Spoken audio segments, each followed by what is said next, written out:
Good day, my crypto friends. It's a pleasure to see you today. Good day, my Korean friends. Today I'm bringing to you EOS NodeOne, which is a block producer from Korea. Han from EOS NodeOne is going to talk to us about EOS as a global community, what EOS NodeOne adds as a block producer, and some very interesting cultural insights from Korea and EOS globally. So let's check out the video. I think the first reason why I ended up deciding doing a VP with EOS is because I see the potential to change the world. Because it's a governed one of the first governed blockchain with the concept of constitution and everything. Meaning, it's not code. The code is not the law anymore. All the code has bug, and then code has to work as it is intended. So I felt EOS is one of the first blockchain that can be done, that can work out as we community intended.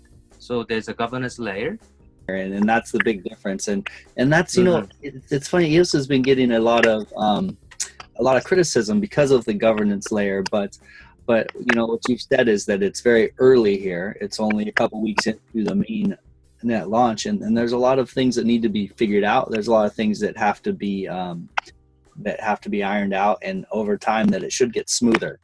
It's been a tough start so far, but it looks like there's a large community that's going to keep pushing EOS forward. So as it'll just have to make its own way in the crypto community, improve itself as something valuable. So actually, for me to coming back to the your question, asking us what's the intention or what's the value proposition for the EOS community. So what we strive to create is, as our mottos go, positive world, positive some world for all. We don't like pump and dump, short-term gain for some little group pump and dump thing.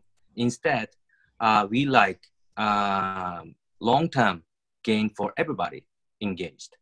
So I think we totally believe that it is possible with the EOS token economy, because like Steemit, it is based on staking, right? So in a traditional corporate world, the misaligned interest, like shareholders and then employees and customers, they all have a different motivations of interest. Shareholders, they want to let the employees work more while they want to pay less. And then the workers, they want to make more money while they work less. And then their customers, they pay less while they want to extract more value as much as possible, right? But then with this token economy, everybody's, using the same currency. Everybody's on the same boat. And then I think instead of a small group of people, speculating, pump and dumping, I think why don't we just stake together? For now, when the net launches, EOS main net launched, it hit 15% in a couple of days. And then now, 2x passed, and then now we are 27%. So I think it is quite fast, much faster than I expected. So we want to see the world where everybody just come to stake together, so that there's no less supplies in the market, so that the price goes up by collaboration of everybody. So we want to, as a BP, we want to further align this interest by our pledge, where instead of giving EOS kickback or reward, voting reward, quid pro quo, I think we can reward those all voters, votee agnostically. We can reward the action of the voting itself. To if you want to cast a vote, you want to stake, you have to stake. So more people come to stake to vote, and then the stake the token increases, and then hopefully the prices goes up. So that's where what we want to see.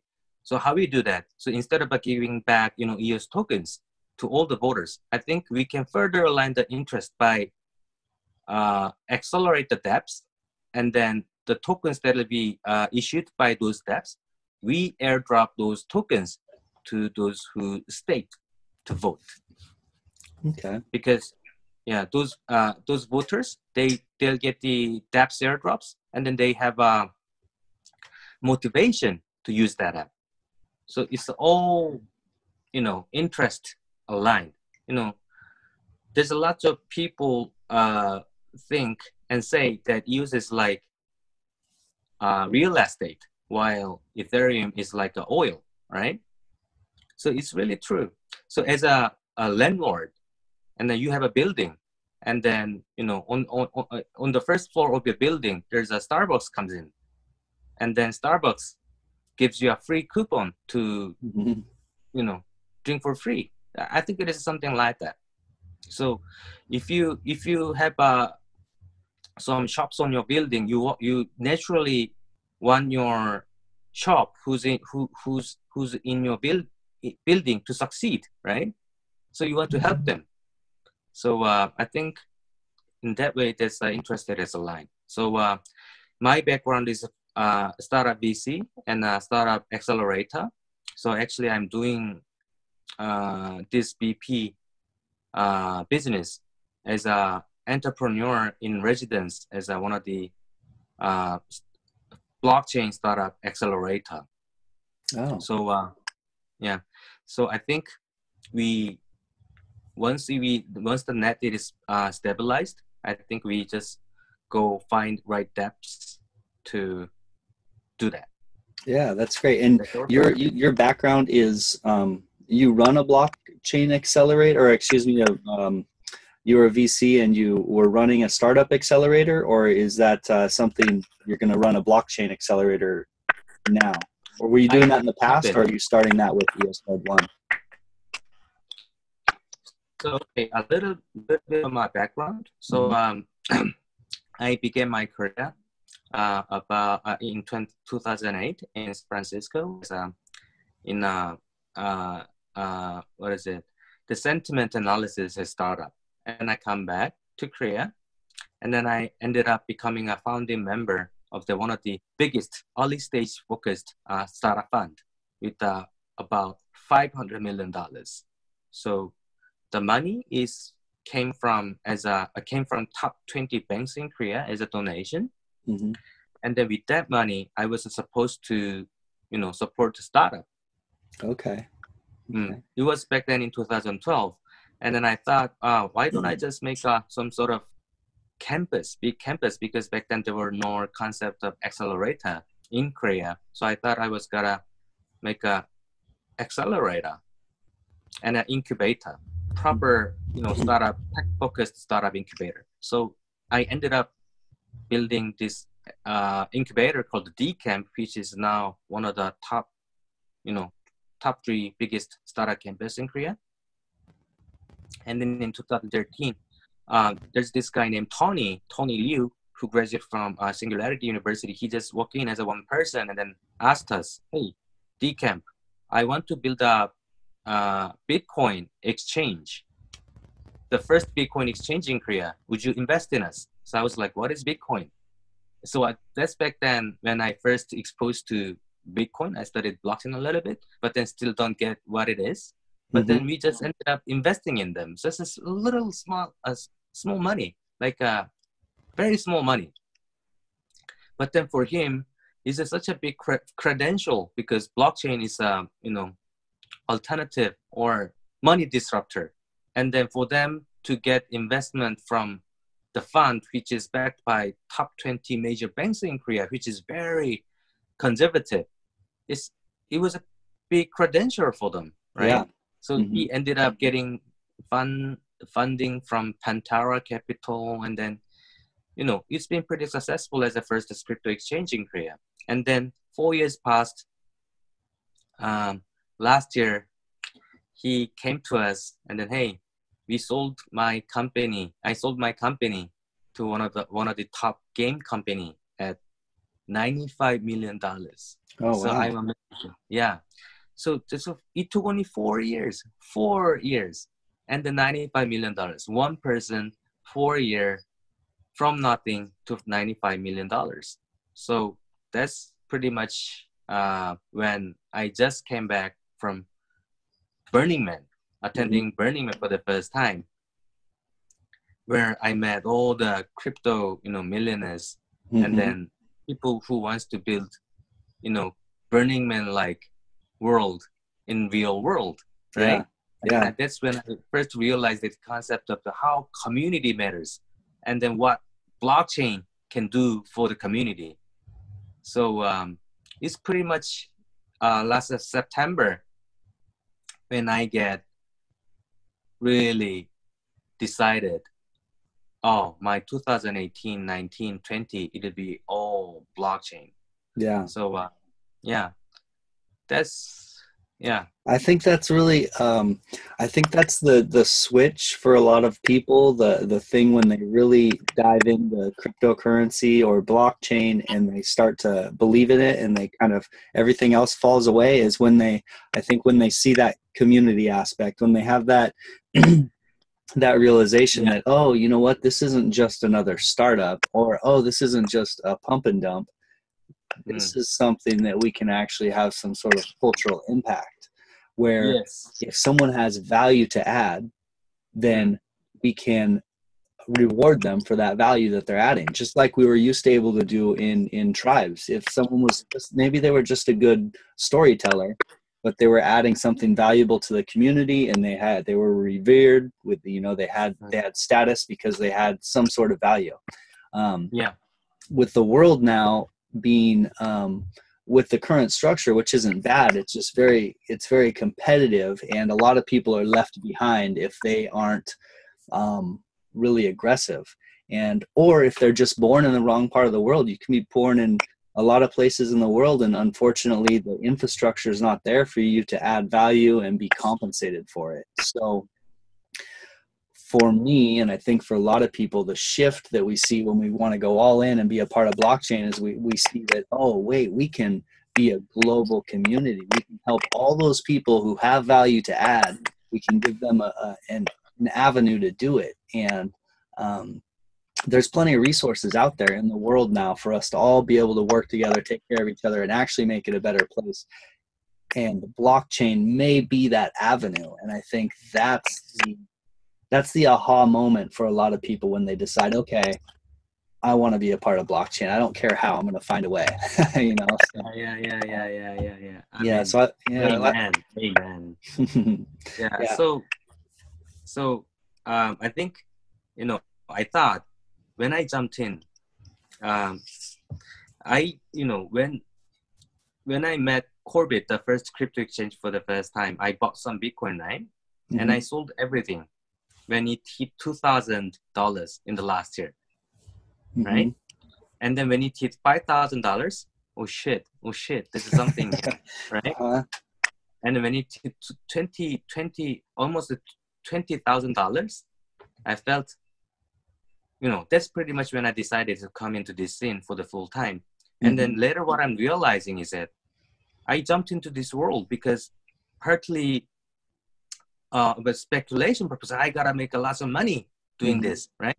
And then also motivation for the community. But then at the same time, what I'm realizing is, oh my God, it's not actually crypto. I mean, it's crypto is coming as a speculation, but I think it is a socio-economic transformation in disguise of speculation. As you say, people come to blockchain world just to make money, but then later they realize, oh, this is something in it that can fundamentally shift how we interact as a human being, as a peer-to-peer. So I think it is a very fundamentally changing. It's truly the tool that can make transform the relationship we make in society, I think. Because one of the things that I felt in Burning Man as a first-time burner is that how genuine a human relationship can be. So I think it could be somehow possible in a near future if we, blockchain and cryptocurrency is more dominant in major, mainstream world, which I anticipate within a couple decades. I mean, we are destined, I think. We have no choice. It's the future. We have to go. It's like, in 2000, people were saying like, you say it was a dot-com bubble, right? And then it's 2000 was the era of dot-com, internet. And then 2010, it was the era of mobile, iPhone. And then 2020, I think it is all blockchain. And then, lots of VCs asking those, blockchain companies, hey, why would you want a blockchain to do your business? I think it is you could ask that question, but then my thought is like, it's asking like, you asking to Amazon back in 90s, hey, why would you build a bookstore on internet? Who would buy a book on internet? So I think it is pretty much the same question. Yeah. So I think it is an inevitable future. And the thing is, blockchain is a machine that cannot be turned off. So I think. Yeah, I think it's an inevitable question how it's going to be used, or the future is inevitable. Blockchain will be used, and my favorite analogy is looking at when the internet first arrived, and one of the first applications was email. And so there was this big idea of the internet, like there's this big idea of blockchain, but our mind didn't know how to wrap around it yet. It was impossible to determine all these different things. It was impossible to predict Google or Amazon, but we knew that email worked. And that's kind of where we are in blockchain. It's impossible to predict what it's going to be used for, but we know some of these first apps have kind of worked. We haven't had that first real killer app. Well, I guess currency is the first killer app, but I guess currency or Bitcoin may be like the email. There's this thing that works. We don't know how everything else is going to work yet, but it's here, and we're going to figure it out. And the people who figure it out are going to change humanity.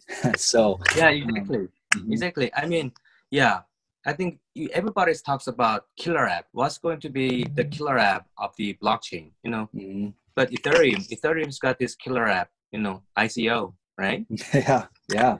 It's an ICO, and then I think one of the proven to be working is we got Steemit. Although it's not perfect, it's at least showed that it's possible, right? By how people can make money only with writing articles, blog postings, just like you. I mean, without external advertisement. I think it is almost like a magic. When I first just saw Steemit article and hearing that people making money, I thought it was a Ponzi scheme. But then studying it, oh my God, it is possible by this concept of staking. It's giving incentive people to leave their tokens in the system, in the community, instead of just pump and dump in the exchanges. So it's really about aligning the interest. It showed that it's possible. And then more and more people to leave. I mean, not leave, my accent, sorry for my accent. People stay in the system instead of just, pump and dump in the exchanges. The value goes up.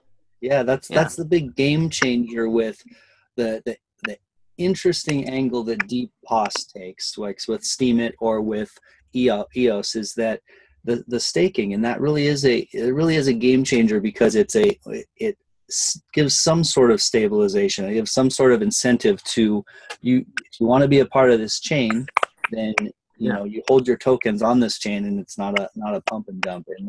And Ned and Steemit have done some really amazing things, and I'm interested to see where it goes because there's a lot of other social media sites popping up as competitors, and the incentives aren't easy to build. I think that people think, Steemit has some flaws, we're going to build a competitor that doesn't have flaws, but that's not really how it's not as easy as people think. And I think Steemit, with this long head start of being able to tweak incentives and continually work on it, has a really good head start. They've broken a lot of ground. So it'll be interesting to see what competitors pop up for Steemit, and how that plays out. But yeah, it is an amazing system. I actually I wrote articles for a newspaper and was a blogger, and the road to monetizing writing or any sort of creation, artistic creation,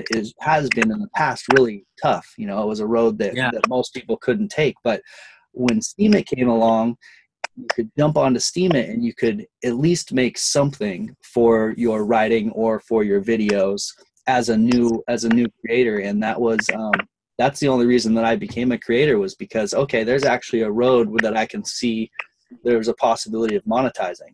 You know, where before a lot of people are just instantly discouraged. There's no way to monetize unless you put 5 years in on the front end. You know, being a writer, people look at as almost like, or being a musician, people kind of look at almost like a joke, like, oh, he's a musician or a writer. So, what a world, man! What a world! Yeah. I mean, who could imagine? Mm-hmm. Yeah. Yeah, and you know, yeah, and bigger picture, to think about that the arts have become almost looked down upon, like, oh, that's for people who are, you know, who aren't succeeding in life, like they're just artists. That used to be something that was a legitimate had legitimate respect and status in society throughout history, because it, you know, it adds culture, it adds value. And so hopefully things like Steemit and EOS bring that value add back. So totally. I mean, say in a crypto corporate, you know, the current real world that we're living in this matrix. I'm saying this is matrix. You know, we work for a company from 9 to 5, only to get, you know, make living. It's an alien. We are alienated, and we talk about, you know, work-life balance. But then in the blockchain world, I think life is more like becoming like life equals play equals work. I mean, work, play, life, all aligned. You be yourself. You whatever you want to do. You make money. If you like game, you go play game, and then you make money out of, you know, mining items, which is going to be all, you know, tokenized soon in, you know, game focused blockchain, right? And then if you like writing, you just go write in Steemit. I think, you know, Steemit is a beginning. So I think everything is going to be, especially in the content world, it's going to be much like, you know, Steemit, I think. And then EOS being, you know, Steemit for all industry, it can be applied for so many different applications. So I think I cannot wait to see what kind of creations that I can even imagine will pop up in, you know, in coming years. Yeah, one of the another parallel universe we have going here with blockchain is VR that's developing, you know, just off to the side here. And as those things integrate, the possibilities are endless. It becomes just this amazing thought experiment, considering, I mean, even something simple like you're talking about games, and with VR, and then going into these virtual reality worlds, discovering some sort of rare items. You find this rare, we'll say this rare sword that's made out of diamonds or something, but then that has, in the VR world, has a real value. It's recorded on the blockchain that you own it. And then you've essentially gone into a video game and maybe created tens of thousands of dollars for yourself by getting this rare item that's rare, but only in a virtual reality world. And all of a sudden it opens up a whole nother universe of money for people. You know, it becomes crazy. You know, it becomes a whole other economies can pop up out of thin air in the VR world. And then, you know, the changes, this transition, the changes is bringing, the blockchain is bringing, I think is so drastic. You know, I jumped into this world less than 1 year for the full time, and already feel like, oh my God, this wave is so fast. I cannot, you know, I cannot put myself straight.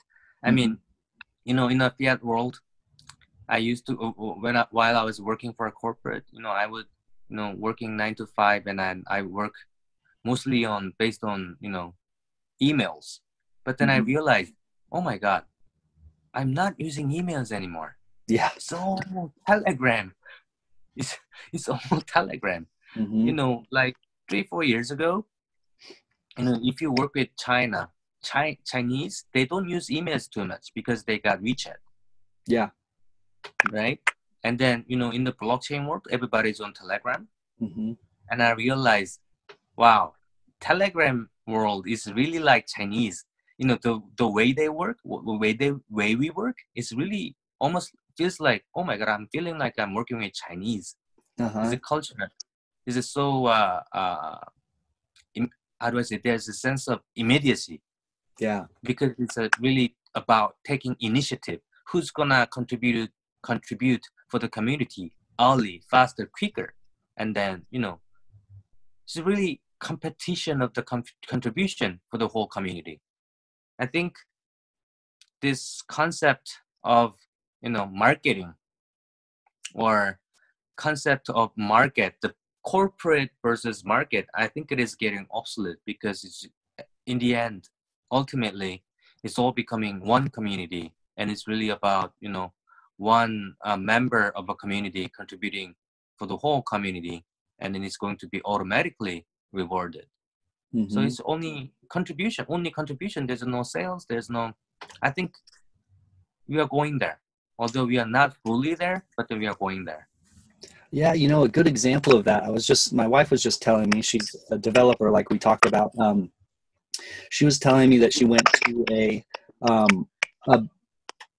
San Francisco developers meetup and met one of our friends there, and he now worked for Stellar Lumens. And she was talking, oh, how'd you get a job at Stellar Lumens? He said, well, he's one of their full stack engineers. He said, you don't really apply to jobs in the blockchain community. I mean, you can, but what you do is you go and you add value, and you add so much value that they want to bring you onto the team. And what he did was he just went onto their GitHub, he found problems in their code, and he became one of the lead contributors on their GitHub without even ever being hired. And then once he had contributed so much and was one of their best coders without a job, then he asked for a job and they brought him on the team. And so that's that shift that you're talking about, where it's a race to contribute. How are you going to add to the community better than other people? And once you've added that value, then you've proven yourself. It's not, you don't need a great resume. You don't need a great marketing campaign. You just need to do quality value adds. And that's an important shift, because that takes out this layer of people who are kind of deciding, or maybe that's just your friend wants to bring you on and give you a cushy job. It takes some of that layer out, where someone in another country who maybe is working harder and better than you can have access to that job. So, yeah. I mean, yeah, really crazy. I mean, the developers community has been working in that world for a long time, obviously, but then it's you know, it's becoming not only for developers anymore, I think, with blockchain. Yeah. So I think it's very exciting. It's really about, you know, you fill the gap, you go, you know, fill it, right? You see the gap, you go fill it, and then you get notified. I mean, you get noticed, and then you get recognized. That's the game. Be service for the community. It's how, actually, I think it is very humane thing, and I believe in the deep down, a human being, we want to serve. We are happy. We naturally feel very fulfilled when we make others happy.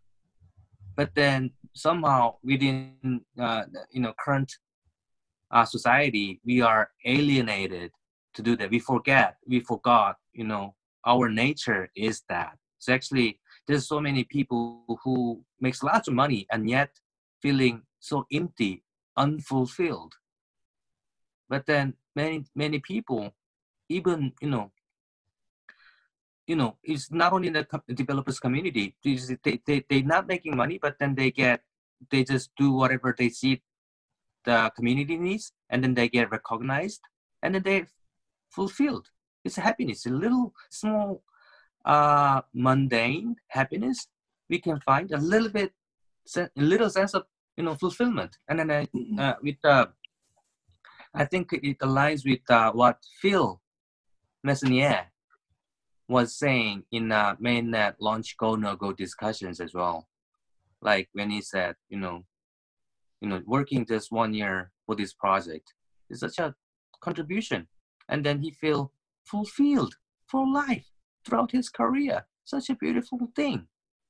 I think, yeah, that's the whole point. That's the whole point.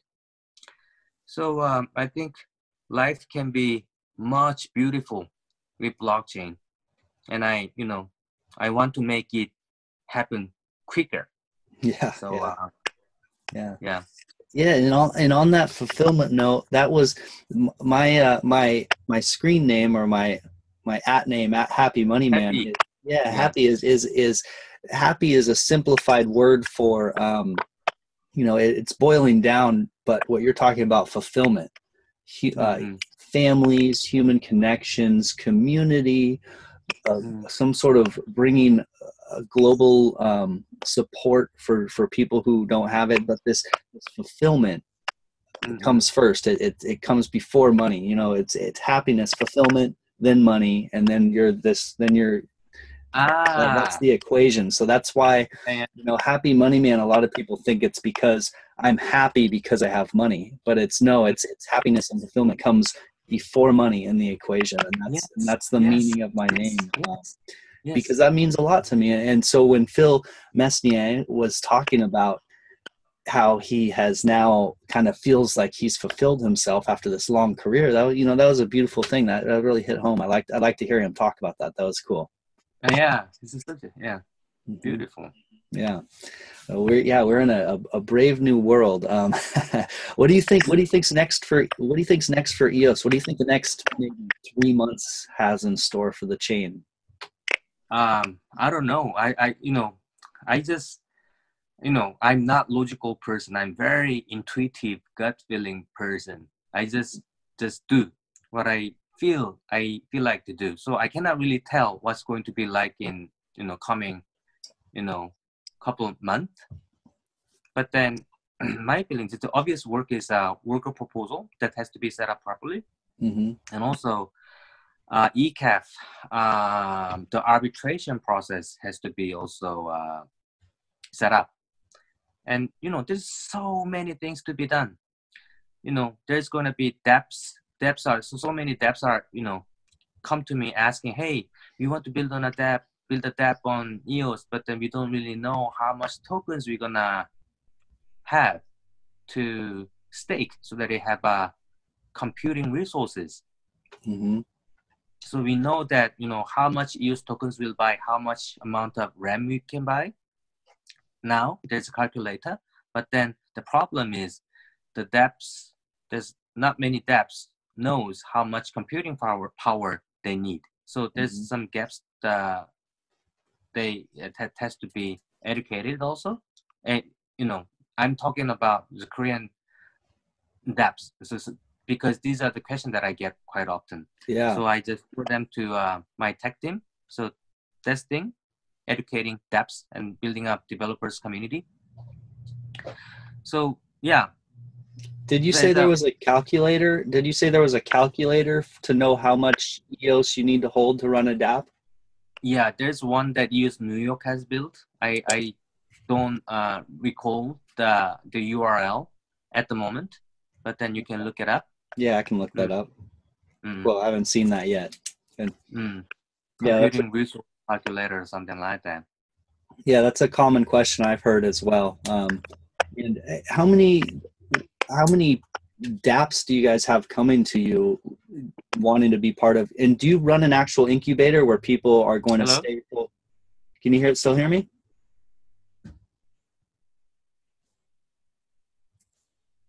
You still hear me now, Han? Oh, there you are. Hello. You hear me now? Yeah, I'm Okay, hearing you. great. Yeah, so yeah, I had a question about a little bit about your incubator. You said you're running a blockchain incubator, is that right? And then, so do you have how does that look? Do people, how do they get information from you? Is it all run over Telegram? Do you have a workspace, or what's that look like? So my background, my personal background is a blockchain accelerator. So it's called the Foundation X. It's one of the good new but good blockchain accelerator. It's a new company, but then it's already have 8-9 portfolio companies. You can look it up, foundationx.io. Foundationx.io. Okay. Yes, we are working with them very closely. So I thought I was going to be invested by them, but then we ended up not getting invested because it's a block producer. This job is a business that has a political aspect, right? So we decided that it's better not to get invested. So we just we just be friends. We trust each other. So why don't we just work together? That's how we ended up define our relationship. Anyway, they have 7, 8, 9 portfolio companies under their belt right now. And then personally, my office as a startup is at DCamp, which I used to work for, and which I personally, dedicate a lot of myself to build up in the beginning. So I'm a tenant. I'm a incubator myself. And then in a same office, there's 2 more companies that is preparing for DApps in EOS on top of EOS. So it's quite interesting. And actually, we are evangelizing. So they were not specifically considering Ethereum, EOS, but then I'm turning them into EOS. So one of them is a marketing DApp, so marketing commercial sector, and then other one is a paygate solution. Okay, nice. Yeah, when I think about the next few months in EOS, the big one is governance getting ironed out and ECAF getting ironed out a little bit. But the amount of DApps that I'm expecting to see is going to be really telling. I think that the rest of this year, this next 5 months or so, will be a big influx of DApps. It'll be interesting to see what Block One brings on, because I know they've been working on some big DApps, and then there's a lot of people who've been waiting for this to get out there. And then one thing that's going to be important as well is the developer tools. I know that it's still, there's not a real good set of tools out there for developers that I know of. What do you think your favorite developer tools, or where do you have a place that you point developers to look for EOS tools? To be honest, I'm not technical background. There's nothing much that I can tell about developer tools. But then, as you said, a lot of DApps are coming in. Even in Korea, there were many DApps, or even for other blockchain, platform blockchains, coins. There's so many. I think there's at least, 50, 60 companies preparing for, DApps. Yeah. DApps. So there's a lot. And then, what that implies, as a BP candidate who promotes to stake together, all that's flowing in. The staked, the tokens that's already staked now is 27% already. So who knows? Maybe we could hit, 80, 90% by the end of this year or early next year. Who knows? And I think, it's very exciting times, to say the least. And so EOS NodeOne runs you guys are running a real community facing block producer. You're helping other startups. You're giving them information on how to start DApps. And then what does your guys's what does NodeOne's servers look like? What type of servers are you guys using? So we have a okay. So we have a bare metal backend. So bare metal in the back, and then in the front, the public facing node is on AWS. Okay. In the back, you mean, is that like a backup? You have a secondary, a backup No, no, no, server? no. Producing part. Okay. Okay. Yeah. Yeah, there was a list that just came out that was Crypto Lions sent it to me, but it was a list of all the block producers and what basically they were using for servers, but not a lot of them are using bare metal. So it's good to see like EOS Yeah. Node and people that are in the top 40 that are using bare metal. It's good to have that as just a nice fail safe. So that's good. Yeah, I think I saw the list, but Yeah. then many of the BPs that I know is that they were saying, oh, yeah, although many BPs have a bare metal producing node, producing part of the node in the bare metal, and then there's many BPs mixing, public facing nodes on AWS or clouds. Mm-hmm. So although it looks like AWS or other clouds, but then there's quite few BPs who still have the bare metal in the back. Okay. Yeah.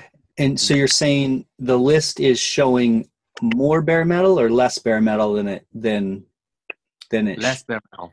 Okay, so you think there's actually more bare metal as backup than it shows on that list?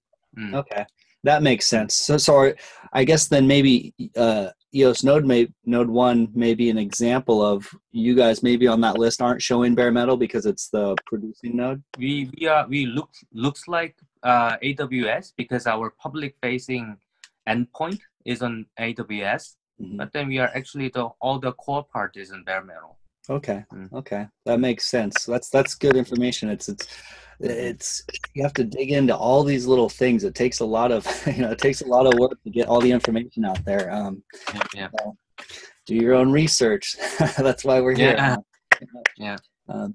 What other things have we other things would you like to tell people about EOS NodeOne? Maybe anything that we've kind of glossed over? One thing that I want to say as a Korean-based BP is that I think Korea is quite important country in a blockchain world. It's not only because the US transaction, 30-40% of all the transaction happening in Korea, but also Korea is the country where KYC or identification is very easy. So, the identification can mean a lot in blockchain world. So I think hopefully we can be some sort of test bed for global blockchain community. So I think Korea is huge in the blockchain community. I mean, a good example is on Steemit as well. Korea has a huge following in Steemit. There are a lot of the engine behind Steemit that's running and producing a lot of content that people don't realize. But you said 30 to 40% of the EOS community is in Korea, or what was that statistic that you said? Transaction 30-40%. One time it even hit 60% of all the transaction. Yeah, it's a lot. And as you see, Steemit community is growing so fast because people are awestruck like me. Oh my God, out of thin air. You write post and then you make money. People don't believe it, and then they see it, and then they just use it, and then they tell stories to their friends, and everybody joins it. So Korea tends to be a country where things get amplified a lot. So things tends to go extreme, I think. So like I don't know. So you're why saying people oh sorry people are people are quite familiar with the concept of cryptocurrency and virtual currency because Korea is the country, one of the first, actually the first country I think to came up with this concept of virtual goods. You know what I mean?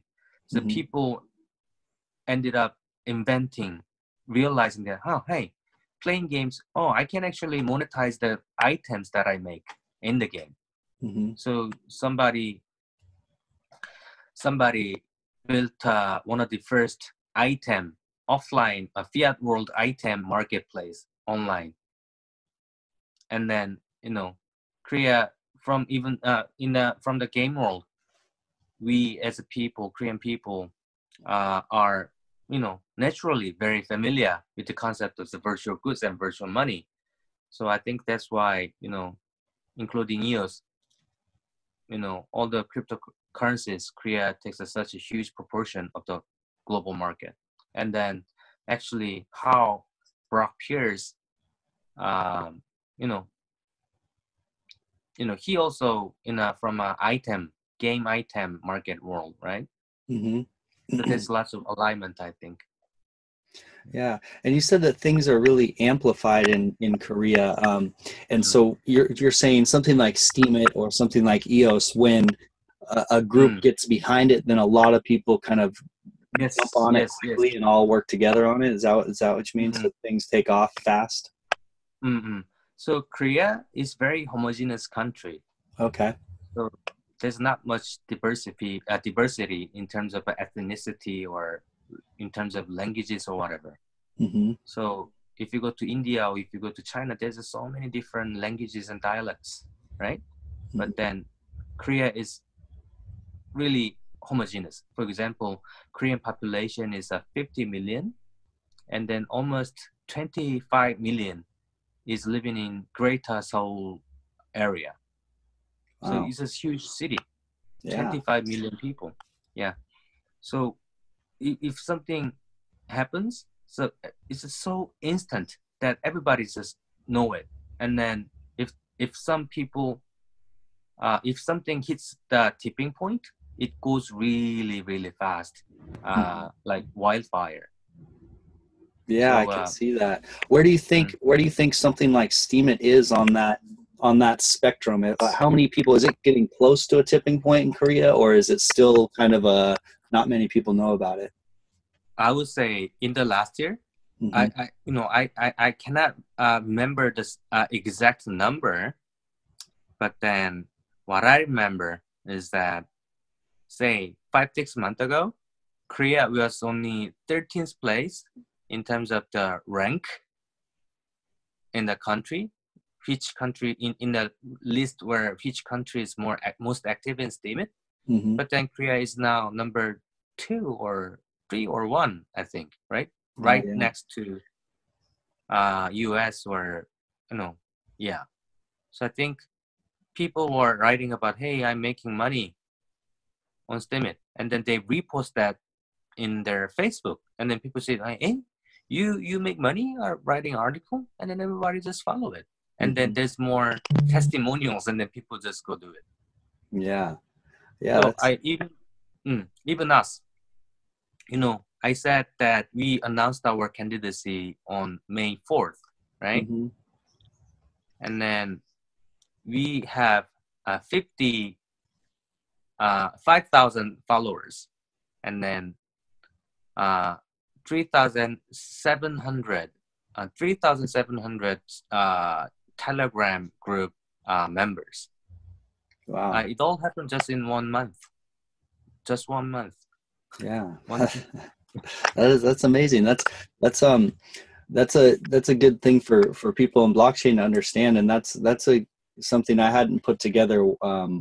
Why things caught on so quickly, but that makes sense, and a lot of people living in a condensed area, all sharing information. That's interesting to learn about that culturally. Yeah. Great. What other things would you like to add about NodeOne for people?